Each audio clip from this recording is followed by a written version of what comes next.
저번에 이어서 오늘은 회계 파트하고 고객관리 파트를 하도록 하겠는데요. 저번과 똑같이 여러분하고 토론 형태로 진행을 하도록 하겠습니다. 로그인 다 하셨나요? 네. 자, 고도화 사업하면서 가장 좀 많이 바뀐 부분입니다. 특히 회계 부분이, 그리고 현재까지도 민원사항이 가장 많은 부분이기도 하고요. 자, 어떻게 바뀌었는지, 그리고 기능에 있어서 현재 뭐가 바뀌었는지 한번 살펴보도록 하겠습니다.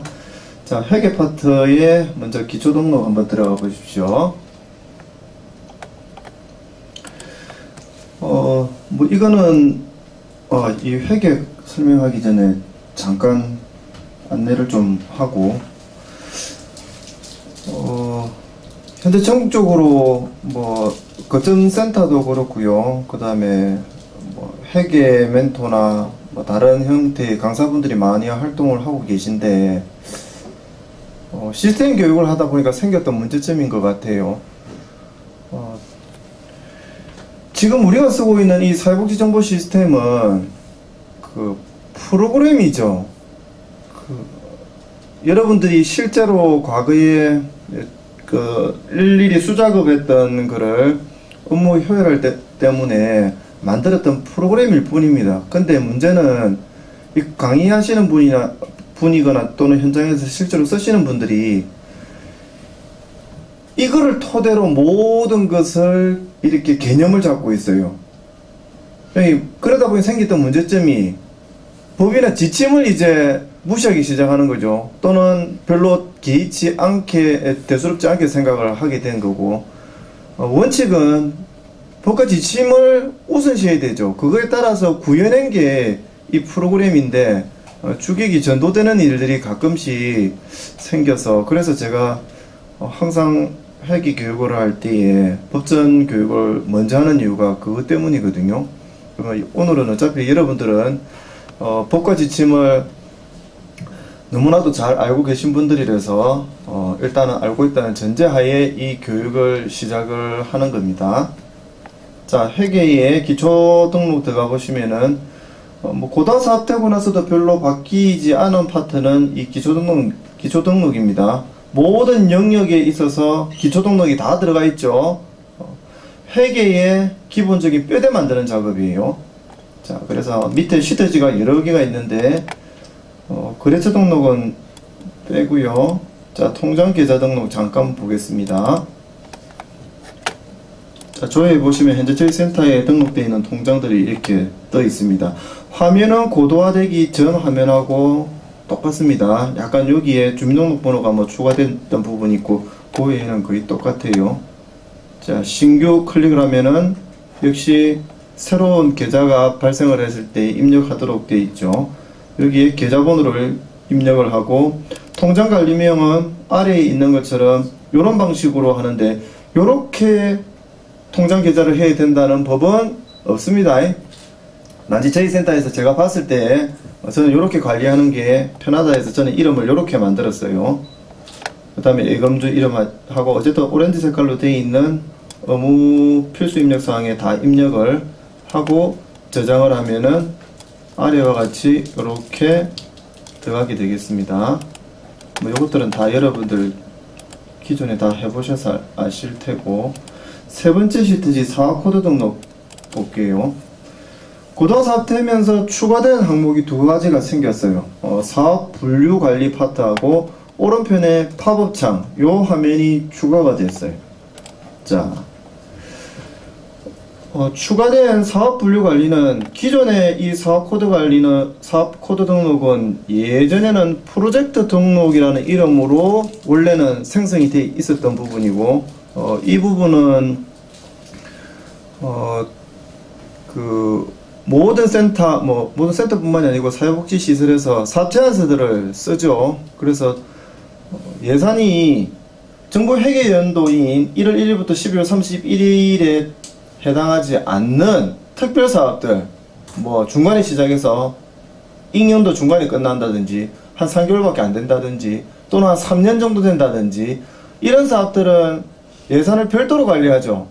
그래서 프로젝트 코드라는 거를 여기에 생성을 했던 거예요. 근데 문제가 생겼습니다. 이 지역아동센터하고 국비지원 사업들이 문제가 생겼죠. 그래서 생겼던 문제점이 성격이 다른 보조금이 여러 개가 생긴 거예요. 그래서 과거에는 처음 운영비 받을 때에는 이 문제가 별로 대수롭지 않았고 별로 중요시하지도 않았어요. 왜냐하면 그때 당시에는 시군구 보고로 보조금 정산을 하지 않았거든요. 근데 향후에 이 시스템을 이제 의무화해서 사용하기 시작하면서 생겼던 문제점이었죠. 그래서 보조금 정산을 하라. 운영비하고 일단 급식비는 성격이 다르니까 각각 정산을 해달라. 프로그램으로 정산을 하려고 하다 보니까 정산할 방법이 없었던 거예요. 그래서 프로그램 개발자가 고민했던 게 그러면 이 사업 코드 등록을 이용을 해서 구분을 하면 되겠구나 해서 사업명에다가 운영비는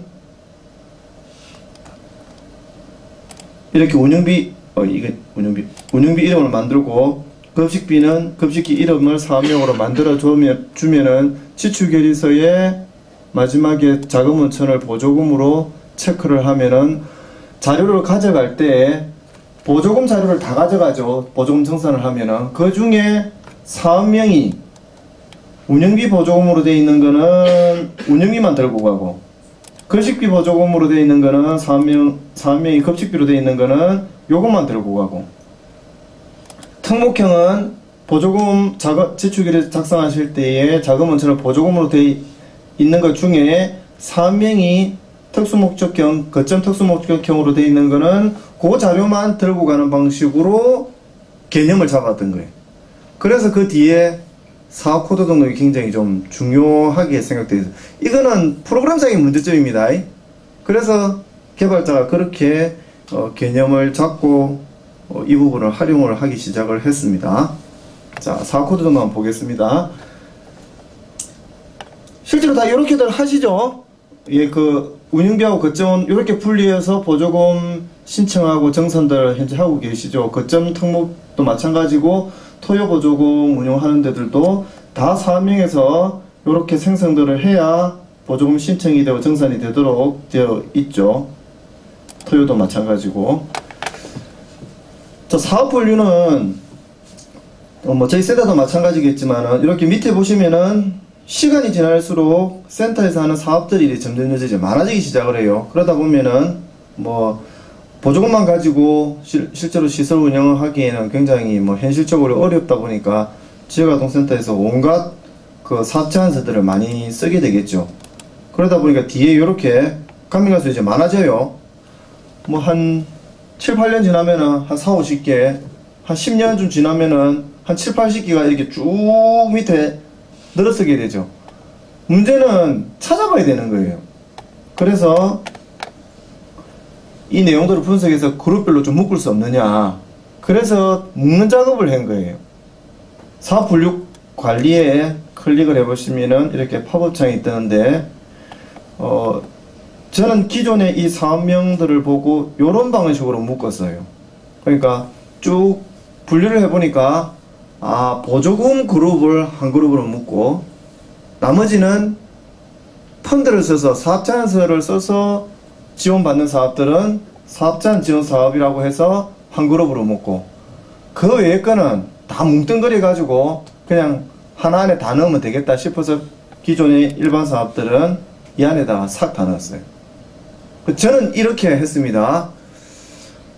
이 부분은 현재 시설에서 센터장님들이나 생활복지사가 그룹을 어떻게 묶는 것이 이 시스템을 쓰는데 편리하겠는가를 결정을 하고 그룹핑 작업을 하시면 되겠습니다.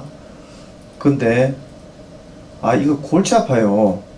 그러면 안 하셔도 됩니다. 안 해도 회계 프로그램에 전혀 영향을 안 미치기 때문에 안 하시면은 현재 사업 분류 부분에 다 일반이라고 떠 있을 겁니다. 그죠? 만약에 우리 그룹핑 작업을 하시면은 그룹 현대대로 이렇게 묶어지고요. 그렇죠? 사람이 작아서 그러면 대답도 안 하시고. 네, 맞죠? 예. 그렇게 해서 사업 분류를 하셔도 되고 안 하셔도 됩니다. 자, 그 다음에 오른편에 있는 이 시군구 보조 사업 연결은 위에 보시는 시군구 보고의 기준정보 관리의 회계보조금 사업 연결, 이거하고 똑같은 기능인데, 과거에는 고도 사업 전에는 이게 여기 있었죠. 회계보조금 사업 연결, 이렇게 매핑 작업하는 거. 요 매핑 작업을 이 시군구 보고 기준정보 관리에 와서 항상 했었어야 됐죠. 귀찮은 거예요. 그래서 사업 코드 사업명을 만들 때에 그냥 바로 좀 연결했으면 좋겠다는 현장의 의견이 많았는가 봐요. 그래서 그냥 여기에서 바로 새로운 사업명을 만들면은 보조사업 연결을 통해서 바로 매핑 작업을 할 수 있도록. 그럼 여기서 이렇게 매핑 작업 되면은 여기서 열어봐도 시군구 보고에서 회계보조금 사업 연결 여기에 열어서 확인해 보시면 여기에서도 매핑 작업이 있겠죠. 그래서 여기에서 매핑 작업을 해도 그쪽에서 열리고, 그쪽 회계 기초 등록에 사업 코드 등록에 요 오른쪽에 팝업 창에서 매핑 작업을 해도 시군구 보고의 기준 정보 관리 회계 보조금 사업 연결에도 매핑 작업이 되어 있습니다. 그러니까 양쪽을 같이 쓰는 겁니다. 되겠죠? 네. 자, 네 번째 시트지 신용카드 등록은 안 합니다. 요거는 그 복식부기 할 때, 복식부기가 도입되면은 쓸 부분이기 때문에 단식부기를 할 때는 쓰지를 않습니다. 자, 다섯 번째 시트지 계정 코드 등록. 고도되면서 가장 핵심적으로 바뀐 부분이에요. 그리고 현장에서 민원이 제일 많았던 부분이고. 자, 위에 계정 차수 부분에 오른쪽 요 커먼 박스를 한번 클릭을 해보세요. 해보시면은 1차수, 2차수 이렇게 떠있죠. 1차수는 2013년 12월 31일까지 있었던 거를 이 프로그램은 전부 다 1차수로 개념을 잡고 있어요. 고도화 사업에서 이 프로그램을 개발할 때에. 그리고 2014년 1월 1일부터는 전부 다 2차수로 갑니다. 물론 또 이후에 또 고도화되면 그때 또 3차수가 되겠죠. 근데 현재는 1차수, 2차수 개념이 그렇게 돼 있어요. 근데 문제는 1차수하고 2차수를 이렇게 구분할 수밖에 없었던 거는 기존의 01차수의 이 회계 파트의 계정 코드 등록, 즉 관 항목들이죠. 이거는 센터에서 필요에 따라서 이렇게 막 각각 알아서 만들었었죠. 이 작업들을 못하게 한 거예요. 즉 사회복지법인 및 사회복지시설 재무규칙에 있는 세입과 세출에 있는 계정 과목 관 항목을 법에 있는 그 이름대로만 쓰도록 딱 픽스를 시켜놨어요. 전혀 생성이나 이런 거를 못하도록 만들어놨어요. 이게 02차수의 계정 과목의 주 내용이에요. 그러다 보니까 왜 필요에 따라서 못 만들었냐, 왜 고정시켰느냐, 옛날에 내가 새로 만들었던 걸 어디다가 만들어야 되느냐, 이제 그런 민원이 빗발쳤던 거예요. 그 이념의 그 뒷배경에는 통계가 안 나오는 거예요. 이 계정 과목들에 대한 전체 예산에 대한 그 집행이나 이런 거에 대한 통계가 확인할 수 있는 방법이 없었던 거죠. 그래서 이 부분을 좀 통일하고 일관성 있게 좀 보고 싶었던 거죠. 그래서 기본적으로 제도권 내 시설들이니까 사회복지법인 사회복지시설 재무규칙에 있는 세입과 세출에 있는 계정 과목들에 준해서 반드시 예산을 편성을 하고 집행을 해라고 이제 못을 박은 겁니다.